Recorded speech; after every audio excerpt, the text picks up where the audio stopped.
பொதுக்காலம் 20ஆம் வாரம் சனிக்கிழமை. முதல் வாசகம். ஆண்டவரின் மாட்சி கோவிலினுள் நுழைந்தது. இறைவாக்கினர் எசேக்கியேல் நூலிலிருந்து வாசகம். அதிகாரம் 43. இறைவார்த்தைகள் 1-7 வரை. அந்நாட்களில் மனிதர் ஒருவர் கோவிலின் கிழக்கு நோக்கிய வாயிலுக்கு என்னை அழைத்துச் சென்றார்.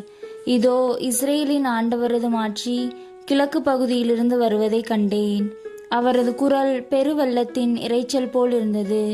நிலமோ அவரின் மாட்சியால் ஒளி வீசிற்று. நான் கண்ட காட்சி, அவர் நகரை அழிக்க வந்தபோது நான் கண்டது போன்றும், கேபார் ஆற்றோரம் நான் கண்டது போன்றும் இருந்தது. நான் முகம் குப்பர விழுந்தேன். ஆண்டவரின் மாட்சி கிழக்கு நோக்கிய வாயில் வழி கோவிலில் நுழைந்தது.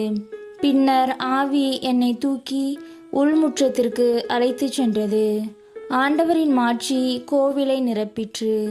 அம்மனிதர் என் அருகில் நிற்கையில் கோவிலிலிருந்து வேறொருவர் என்னுடன் பேசுவதை கேட்டேன்.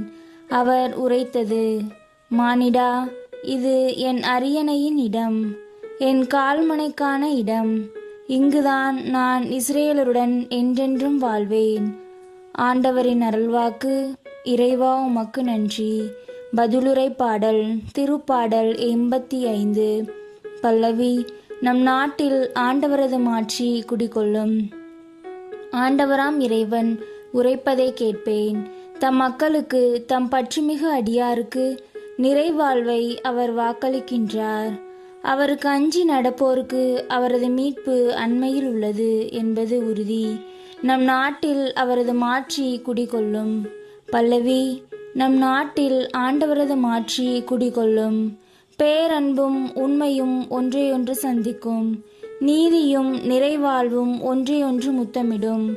மண்ணினின்று உண்மை முளைத்தெழும். விண்ணினின்று நீதி கீழ் நோக்கும். பல்லவி. நம் நாட்டில் ஆண்டவரது மாட்சி குடிகொள்ளும்.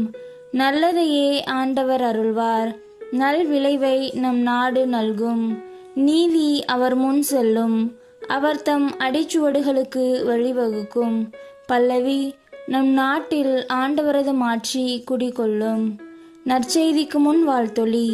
அல்லேலுயா, அல்லேலுயா.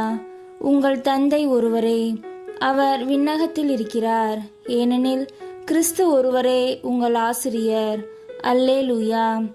நற்செய்தி வாசகம். மறைநூல் அறிஞரும் பரிசேயரும் சொல்வார்கள், செயலில் காட்ட மாட்டார்கள். மத்தேயு எழுதிய தூய நற்செய்தியிலிருந்து வாசகம். அதிகாரம் 23. இறைவார்த்தைகள் 1-12 வரை. அக்காலத்தில் இயேசு மக்கள் கூட்டத்தையும் தம் சீடரையும் பார்த்து கூறியது: மறைநூல் அறிஞரும் பரிசேயரும் மோசேயின் அதிகாரத்தை கொண்டிருக்கின்றனர். ஆகவே அவர்கள் என்னென்ன செய்யும்படி உங்களிடம் கூறுகிறார்களோ அவற்றையெல்லாம் கடைபிடித்து நடந்து வாருங்கள். ஆனால் அவர்கள் செய்வது போல நீங்கள் செய்யாதீர்கள். ஏனெனில் அவர்கள் சொல்வார்கள், செயலில் காட்ட மாட்டார்கள். சுமத்தற்கரிய பழுவான சுமைகளை கட்டி மக்களின் தோளில் அவர்கள் வைக்கிறார்கள். ஆனால் அவர்கள் தங்கள் விரலால் தொட்டு அசைக்க கூட முன்வர மாட்டார்கள். தாங்கள் செய்வதெல்லாம் மக்கள் பார்க்க வேண்டும் என்றே அவர்கள் செய்கிறார்கள். தங்கள் மறைநூல் வாசக பட்டைகளை அகலமாக்குகிறார்கள். அங்கியின் குஞ்சங்களை பெரிதாக்குகிறார்கள். விருந்துகளில் முதன்மையான இடங்களையும் தொழுகை கூடங்களில் முதன்மையான இருக்கைகளையும் விரும்புகின்றார்கள். சந்தை வெளிகளில் மக்கள் தங்களுக்கு வணக்கம் செலுத்துவதையும் ரபி என அழைப்பதையும் விரும்புகிறார்கள். ஆனால் நீங்கள் ரபி என அழைக்கப்பட வேண்டாம், ஏனெனில் உங்களுக்கு போதகர் ஒருவரே. நீங்கள் யாவரும் சகோதர சகோதரிகள். இம்மண்ணுலகில் உள்ள எவரையும் தந்தை என நீங்கள் அழைக்க வேண்டாம், ஏனெனில் உங்கள் தந்தை ஒருவரே, அவர் விண்ணகத்தில் இருக்கிறார். நீங்கள் ஆசிரியர் எனவும் அழைக்கப்பட வேண்டாம், ஏனெனில் கிறிஸ்து ஒருவரே உங்கள் ஆசிரியர். உங்களுள் பெரியவர் உங்களுக்கு தொண்டராக இருக்க வேண்டும். தம்மை தாமே உயர்த்துகிறவர் எவரும் தாழ்த்த பெறுவர்.